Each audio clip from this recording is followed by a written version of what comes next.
Speaker సన్మానం చేద్దాం అనుకుంటున్నాం స్పీకర్ గారికి. సన్మానం చేద్దాం అనుకుంటున్నాం స్పీకర్ గారికి, రాహుల్ గాంధీ గారి ఇద్దరికి బహిరంగ వేదిక మీద సన్మానం చేసి, నాకు తెలిసి భారతదేశ చరిత్రలో ఇంత అద్భుతమైన నిర్ణయం ఏ స్పీకర్ గారు తీసుకోలేదు. కాబట్టి వారికి మేము సన్మానం చేసి చప్పట్లతో, మంచి దుప్పట్లు కప్పి చప్పట్లతో సన్మానం చేసి బాగా అభినందనలు తెలియజేద్దాం అనుకుంటున్నాం. మా పార్టీ బీఫామ్ మీద ఎమ్మెల్యే గెలిచిండు, కాంగ్రెస్ బీఫామ్ మీద ఎంపీ కొట్లాయిండు. ఇంకేముందన్న విచారణ చేయనికే? రెండు కూడా ఎలక్షన్ కమిషన్ వెబ్సైట్లు ఉన్నాయి. ఏ బీఫామ్ మీద ఎమ్మెల్యేకి పోటీ చేసిండో ఉంది, ఏ బీఫామ్ మీద ఎంపీకి పోటీ చేసిండో ఉంది.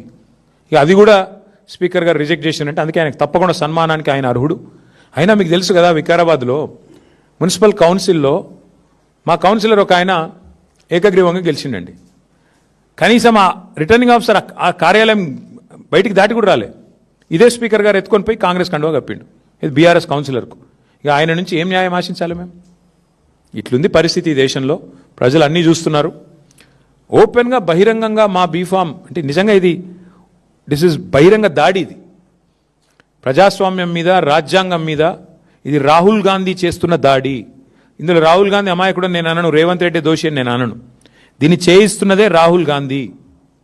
ఏ రాహుల్ గాంధీ అయితే రాజ్యాంగం పట్టుకొని పోజులు కొడతాడో, డైలాగులు కొడతాడో, యాంటీ డిఫెక్షన్ లా తెస్తా అని చెప్పి తుక్కుగూడలో డైలాగులు కొట్టిండో అదే రాహుల్ గాంధీ బుద్ధి తక్కువ పని ఇది. ఆ రాహుల్ గాంధీకి ఏమైనా సిగ్గు లజ్జా ఉంటే ఆయన సమాధానం చెప్పాలి. ఒక పార్టీ బీఫామ్ మీద గెలిచి ఇంకో పార్టీ బీఫామ్ మీద ఎంపీకి పోటీ చేసినోడు డిస్క్వాలిఫై కాకుండా ఎట్లుంటాడండి? మీరే చెప్తారు కదా, యాంటీ డిఫెక్షన్ లాని సమర్థవంతంగా అమలు చేస్తాం, మేము వెంటనే 10 రోజుల్లో ఆటోమేటిక్ డిస్క్వాలిఫికేషన్ చేస్తామని చెప్పారు రాహుల్ గాంధీ గారు. రేవంత్ రెడ్డి గారు ఏం చెప్పారు? పార్టీ మారిన వాళ్ళని రాళ్లతో కొట్టి చంపమన్నాడు. ఇప్పుడు ఎవరిని కొట్టాలా రాళ్లతో? రాహుల్ గాంధీని కొట్టాలనా, రేవంత్ రెడ్డిని కొట్టాలనా?